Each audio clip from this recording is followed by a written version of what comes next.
Hi there, Sanbonani Molweni. Welcome to Fix Channel for new here. Please subscribe before the end of the video. If returning, thank you for love and support. I appreciate you. Ngiyabhesa ngiyaxolisa iflu. Asingene yodabenda Gogo Skhotheni. Kuningi akushilo. Ake sibambe lena ke eyesithembu nalaba athi ke ukhuluma iqiniso. Before ngicabanga ukuthi sake sayixoxa into kule channel. Ngiyakhumbula futhi ngize ngithi nale video lena engiphithizele ngathi ngiyolalela ngoba bekukhuluma uKing Baka ngoba inyanga sengithi mina yebo usethini manje inyanga ngoba phela makuyinyanga nawe uzosuka ucabanga ukuthi mhlawumbe khona izinto azoyiveza kanti hayi wayekhuluma ngendaba yamandla uKing Baka ekhuluma ngomseleki nomndeni wakhe kuyisikhathi sika season 6 ngayisho ke leyo video leyo nansi ke kuthiwa uGogo Skhotheni lapha ya kuMacG uthi abanye abantu abathwele baba nesithembu bebe namakhosikazi anga3 nangaphezulu omunye kwenzeka ukuthi akanabo abantwana abathola abantwana ngoba badliwa inyoka kase inyoka shithi le nto isulane asuke ethwele ngaso silandela amazwi waGogo Skhotheni mhlawumbe sizama nathi ukuthi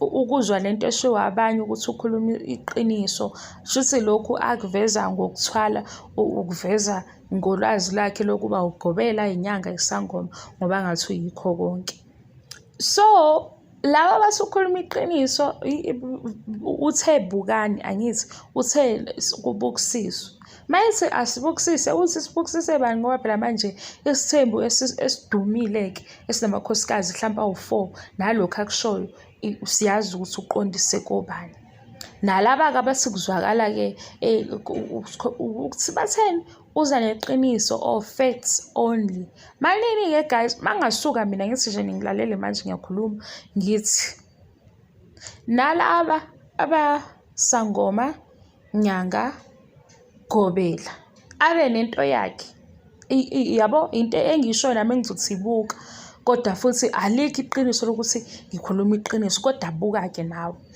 ulalele ukuze lento yeni leyo ukuthi manithi umuntu ukhuluma iqiniso nisho ukuthi sekuyiyipi evidence enibeka obala manje ngoba lenyoka isemoyeni lenyoka iyaphila lenyoka inendlu yayo lenyoka iyini nakho ke sangoma gobela nyanga kuhlangene soma business number 4 ngoba phela kunemali ebalekile ngaphezulu kwazo zonke ezinye izinto esizibalayo kulolu hlobo labantu abona ukuthi lena eyobusangoma izomqambisa amanga akwazi ukudayisa ngoba phela bakhona abantu abadesperate abayifunayo lezi zinto akhuluma ngazo uyalazi usizo labantu ungadayiseki lento le ayiphethe abone futhi ukuthi engayifaka esontweni ngoba ubani ozokujudge mawuthi ubuyela kuNkulunkulu ngoba uNkulunkulu owabantu bonke futhi masukhuluma nangoNkulunkulu abanye abantu bayashesha nabo ukuvaleka amehlo angene esontweni azame mhlambe ukuba samfundisi ukuba santwana mshumayeli khona manje ezwini lenkosi iBhayibheli lithi uNkulunkulu wethu sonke iyazwakala leyo nto ngithi abukani nami sizosebenzisa igama lokubuka ngithi ukuze sibone ukuthi lento ukuthi ukukhuluma iqiniso ihamba iphelele ngoba phela lokho engichazayo kukhona abesangoma kwenziwa ama-sales engahambi kahle kubuyele kuNkulunkulu kuyokhala uNkulunkulu ngoba uNkulunkulu wethu sonke kusho ukuthi bakhona nabazalanye abathi ayi ngeke kodwa le asizwe kube khona abanye abayizwayo ke futhi nesonto phela nalo lihamba nemali phakathi ebunyangeni kuyaqiniswa ikhaya lithi ikhaya liqinisiwe phinde kuthiwa thathani lezi zinto lezi nizisebenzise uqiniselani futhi ikhaya mawusazophinda usebenze kaningi uvikela izinto uzube ube nqunu na ku TV ukhipha izinto zingene kanjani izinto ekhaya liqinisiwe uzukhumule sikhuluma phela ngokuthi enye into masizothi siyayibuka nalesi sizoyibuka sithi hayi ngeke asibuke macala onke phela manje sibuka macala onke. Mina akunankinga guys, kade nina niyathukana masentana nize nizongithuka, anginankinga ukuthi ngithi asibukeni. Uthi uyinyanga uyaqinisa umuzi, uzenzele zonke izinto ezenziwayo. Kwesinye isikhathi sifaka nezinto zokupheka emabhakedeni ngoba siyaqinisa. Siyaxosha. Zingene kanjani ngathi lezi zinto la ekhaya makuqinile? Hawu, ubani umuntu ongawusaba umuzi wenyanga? Yabo, umuzi wesangoma, umuzi kaGobela. Kodwa phela vele kuyagangwa-ke yonke indawo. Sesiyakhumula-ke manje, sikhumulelani kwi-TV? Hhayi, kumele kubonakale ukuthi lezi zinto ziyenziwa.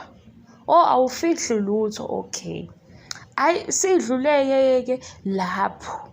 Ngoba phela-ke manje lento lena-ke ekhona eyisilwane eshiwo eyinyoka iyabadla abantwana. Ayibaphazamisi nabanye abancane. Mhlawumbe kwenzeke ukuthi sekuba khona umntwana abe nenkinga. Yabona ukuthi i-wrong yonke lento. Ngobani? Asikho thina, akekho umuntu ongaphezu kwabanye. Lolu lwazi lolu esikucosha lapho kwizangoma nezinyanga ezikhuluma ko-TikTok, ko-Facebook, ko-YouTube, isikhathi esiningi esike sabalalela before bekhuluma ngokuthwala, bayaye bethi bona yinto enje, abasho futhi ukuthi bayayenza, abasho futhi ukuthi bengayenza. Shuthi yinto abaxoxeliwe nabo base bayidlulisa. Iphutha-ke sekuba ukuthi manje ushayela isipikili kube sengathi uyazi. Ngoba mina esengike ngabezwa bekhuluma abanye balokhu bethi lento le yenziwa kulamazwe omakhelwane le ko-Mozambique, ngoba sebebaningi ngibezwa bexoxa, ngoba nathi sekuxoxelwe. Njengoba nje nangapha ngasekhaya saxoxelwa ukuthi lo baba lo owayengagezi ewusomabhizinisi, ngoba phela babembona ukuthi akagezi, eney'mali, elimenza yonke into, base bethi emphakathini bathi uthwele. Kodwa yini into ababezoyikhomba? Ukungagezi kwakhe. Mawukuthi ngempela nje kusukela ingane wayevele engathanda ukugezwa akekho waziyo ukuthi nalona ongase ngempela uthwele lento bethi wayilandaphi, wayephelezwe lobani, akekho. Kodwa kwakumiwe ngokuthini? Lo somabhizinisi ukuthi usewashona-ke lo baba, ngiyaxolisa futhi nje ukuthi ngikhuluma ngomuntu omdala, kodwa nje kuyaziwa, akekho ongamazi. Uma ungafika ubuze le ngasekhaya ukuthi ubaba ubani, ukuthi wayengagezi, wayehamba nje edolobheni engagezile. Cha Nkosi yami, ezinye izinto ayihlekisi kodwa ugcina usuhleka. Kuthiwa ehambe ngisho imihlangano ebalulekile engagezile. Nakhona futhi lo baba mayeshona, ibuke lento, mayeshona isikhathi adlule ngasemhlabeni, abantwana bakhe bebengakakhulu, bebengakabi nawo umqondo webhizinisi njengaye. Masizosebenzisa ukuthi ube nomqondo webhizinisi. Nabantu futhi akade ekhuluma nabo yena usomabhizinisi bebengeke manje beze ey'nganeni, uma bengenandaba ney'ngane, bebengeke beze ey'nganeni zakhe bezothi ubaba wayini besiphila naye kanje, senza lobu namabhizinisi, sizonifundisa-ke nani ukuthi kusetshenzwa kanjani. Yikho izinto zakhe ezinye zahamba zaphela. Kodwa thina ukucabanga kwethu siwumphakathi sizothi loya baba leya nto le yayimenza ukuthi engagezi, akayinikezanga iy'ngane, kodwa ushoyina iy'ngane zakhe ezincane. Futhi noma ngabe bezindala kwazi ba ukuthi bezoba nawo yini umqondo ofana nokababa wamabhizinisi. Kodwa ngoba vele-ke thina sibuka ukuthi hawu, yena yedwa nje engaba nezinto ey'ningi kanjena, yena yedwa abe nalokhuya enze lokhuya nalokhuya, ngaphezu kwalokho akagezi. Uyahamba uyabizwa kwi-meeting ethi efike kagezile bemlalela. Ngicela ngixolele guys, nginawo umsangane, ngicela ni-understand lokho. Mina ngisho ngimangazwa ukuthi kule mihlangano wayehamba nezinye iy'khulu, akekho noyedwa engamtshela ukuthi ngeke ndoda, usungaze ungene emotweni ufikele edolobheni ungagezi, ngoba kuthiwa laba bayengagezi. Yazi ukuthi nginephutha ukuthi le ndaba ngimxoxela ngayona ngoDisemba la ekhaya bangixoxela khona ukuthi nje nakhona ngangibona ukuthi le video ngizoyenza ngihleke udu. Loya baba akekho umuntu ongamazi kwidolobha langasekhaya ngasekhaya ngoba ube usomabhizinisi enezinto kodwa kuthiwa nje ubeyigqokela nje noma yini afuna ukuyigqoka kodwa ungagezi bayazi abantu ukuthi phela bengagezi ngoba bebonakala. Wema kuthi sewashona-ke Nkosi yami nakhona-ke kuyiphuzu ukuthi ngikhulume-ke ngomuntu omdala kusewashona kodwa ukuthi bengizama ukunichazela le ngenza isibonelo ngaye lo baba ngoba kuthiwa wayethwele. Kodwa akekho ongasho ukuthi wahamba waye kule nyanga, le nyanga le yasiyamnika. Babona lokho nje ukuthi unamabhizinisi amaningi, ekubeni namabhizinisi amaningi akagezi. Kodwa phela wayenamasimu, mhlawumbe isikhathi wayengasitholi.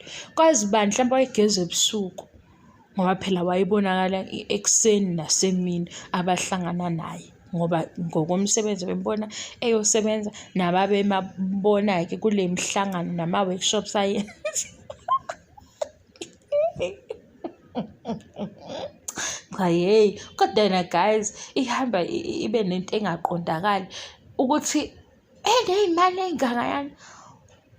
Alikho ilanga elilodwa wayekhumbula ngayo ukuthi uya kumhlangano ozohlangana ney'khulu noma eye ebhenki eyongena ebhenki phakathi kunabantu ngoba khona omunye uthisha wase-high school wami wayethi uma ungazithandi noma ungagezi noma ungazinakekeli usuke udelela labantu ozohlangana nabo ngoba abantu ohlangana nabo yibo abazozwa iphunga lakho kungafanele ukuthi belizwe. Kodwa wayengaqondile-ke Nkosi yami kubantu abaney'nkinga lezi ey'suke zidinga ukuthi bethole usizo beye kodokotela ngoba bakhona uthola ukuthi iphunga leli khona inkinga ethile fanele-ke athole ukusizakala. Wayeqonde nje ukuthi uma ungagezi uwumfundi udelela abanye abafundi, ungaxubhi yabo ngoba lezi zinto lezi uyekelani ukuzenza, uyekelani wenzelani ukuthi uhambe uphume endlini ungaxubhile, wenzelani ukuthi uphume endlini ungagezile amanzi ekhona.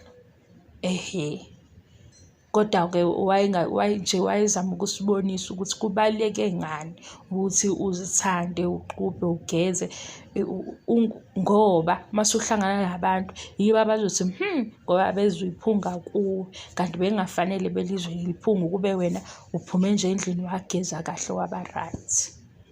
Kodwa besikhuluma ngale ndaba yokuthwala ngithi mina-ke masingathi sikhona isangoma nyanga Gobela owenza into ifike lento inqabe ekubeni isangoma ngoba ayimfakeli imali, ahamba esontweni afike lapha esontweni nakhona kungabhalansi kahle kumnqaba ukuthi athi ngimile gelekeqe esontweni ame iy'ndawo zonke ngoba phela manje khona nemali phakathi. Aphinde futhi yena athi esukile lapha isonto isangoma athwasise futhi abantu aphinde athi lento yokuthwasa njalo ikhona ayikho. Bayamemeza uma bethanda ukumemeza abamemezi yabo. Mase futhi-ke okungafanele-ke sikubale lokho kunumber 4 ngenxa yokuthi sesikubala ngoba yena uyasho ukuthi iy'ngane zidliwa yinyoka. Akwenzeki yini lezi nyoka zokuthwala zilimaze umntwana kodwa ebe khona? Uyabona ukuthi sesi-wrong kanjani? Sesenza isono manje. uNkulunkulu asixolele ukuthi lento esiyikhulumayo ayilungile ngoba sifuna ukukhuluma ngabantu besifazane nokutholakala kwey'ngane nekuthi futhi iy'ngane nokugula into le engesho ukuthi siyayiphikisa kodwa manje uma uzothi yiqiniso leli kube nabalandeli bazothi yiqiniso manje ngapha-ke akwenzeki ni-example ngalokho okubonakalayo nakho ngoba uma kuthiwa ebuka siyabuka futhi ngike sibuke endaweni eyodwa egameni lokubuka lokho okwenzeka ngapha akufani yini akungene khona ekuthwaleni ngoba phela manje asizukwazi ukuthi siyabagagula abanye mase sithi hey ngoba ukhuluma iqiniso. Ifana nje nayo lento yokuthi abantu bakini akusiyinto entsha ukuthi sesingaze sithi facts only manje ngoba ugogo wakho indlela akukhulisa ngayo ephila yini ezomenza eshintshe uma engasekho emehlweni akho.